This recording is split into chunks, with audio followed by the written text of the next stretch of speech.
ایک مرتبہ اللہ تعالیٰ نے روحیں قبض کرنے والے فرشتے اسرائیل علیہ السلام سے دریافت کیا کہ اے اسرائیل، آج تک جن لوگوں کی روح تو نے قبض کی ہے ان میں سے کسی پر تجھے کبھی رحم بھی آیا؟ اسرائیل علیہ السلام نے عرض کیا کہ اے پروردگار، تو خوب جانتا ہے کہ روح قبض کرتے وقت ہمیشہ میرا دل دکھتا ہے، لیکن تیرے حکم سے سرتابی کی مجال کہاں؟ خدا تعالیٰ نے پوچھا کہ یہ بتا کہ تجھے کس پر سب سے زیادہ ترس آیا اور کس کی موت پر تیرا قلب تڑپا؟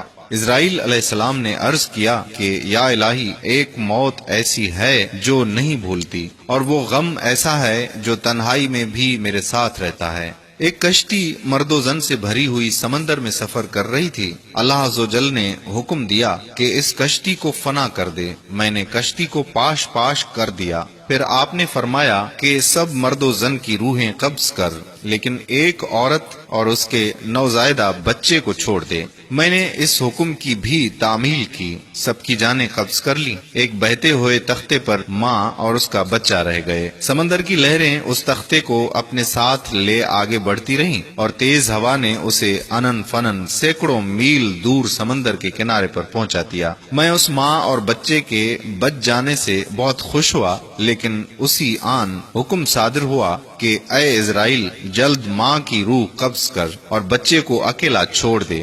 اے باری تعالیٰ، تو خوب جانتا ہے کہ یہ حکم پا کر میرا بھی کلیجہ کانپ گیا تھا، اور جب میں نے اس شیر خوار کو اس کی ماں سے الگ کیا تو مجھے کس قدر تکلیف پہنچی تھی۔ اب اس واقعے پر ایک مدت بیت چکی ہے، لیکن وہ بچہ برابر یاد آتا ہے۔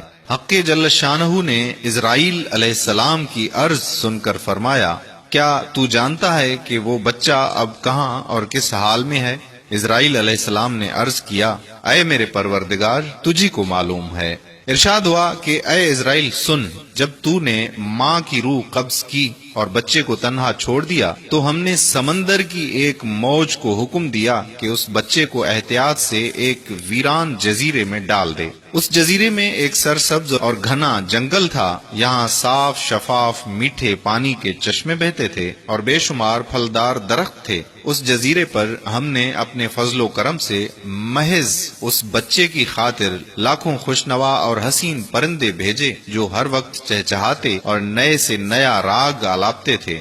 ہم نے چمبیلی اور پھولوں کے پتوں کو حکم دیا کہ اس بچے کا بستر تیار کرو تاکہ وہ اس پر آرام کی نیند سوئے۔ ہم نے اسے ہر خوف اور ہر خطرے سے محفوظ کر دیا۔ آفتاب کو حکم دیا کہ اپنی تیز دھوپ اس پر نہ ڈال، ہوا کو فرمان دیا کہ اس پر آہستہ آہستہ چل، بادلوں کو حکم دیا کہ اس پر می نہ برسا، بجلیوں کو ہدایت کی کہ خبردار اسے اپنی تیزی دکھا کر مت ڈرا۔ انہی دنوں جنگل میں بھیڑیے کی مادہ نے بچے دیے تھے، ہم نے اسے حکم دیا کہ اپنے بچوں کے ساتھ اس آدمی کے بچے کو بھی دودھ پلا، اس کی دیکھ بھال کر اور اسے کوئی تکلیف نہ پہنچنے دے۔ اے اسرائیل، اس نے بھی ہمارے حکم کی تعمیل کی، یہاں تک کہ وہ تنہا اور بظاہر بے یار و مددگار بچہ پرورش پا کر خوب صحت مند اور بہادر ہو گیا۔ ہم نے اس کے پاؤں میں کبھی کانٹا بھی نہ چبھنے دیا۔ دنیا جہان کی نعمتیں اسے عطا کیں اور وہ ان کا شکر بھی ادا کرتا تھا۔ اور اب اے ملک الموت، تو جانتا ہے وہ بچہ کہاں اور کیا کر رہا ہے؟ اسرائیل علیہ السلام نے سجدہ کرتے ہوئے عرض کیا کہ اے پروردگار، تجھی کو علم ہے۔ اللہ تعالیٰ نے فرمایا کہ وہ بچہ نمرود بن گیا، اور اسی نے میرے خلیل ابراہیم علیہ السلام کو آگ کے الاؤ میں جھونکا ہے۔ اب وہ خدائی کا دعویٰ کر کے لوگوں کو میرے راستے سے ہٹاتا ہے اور ان پر تشدد کرتا ہے۔ اللہ اکبر، اللہ اکبر۔ قارئین اکرام، ایک وہ مہربان پالنے والا جو اتنی ساری نعمتیں عطا کرتا ہے اور ہم ناشکرے بن جاتے ہیں، اس حد تک کہ نمرود نے خدائی کا دعویٰ کر دیا، اور بے شک اللہ کسی کے ساتھ ظلم نہیں کرتا۔ نمرود نے اپنے اوپر ظلم کیا اور اس کو ملنے والے عذاب کی مثال رہتی دنیا تک قائم رہے گی۔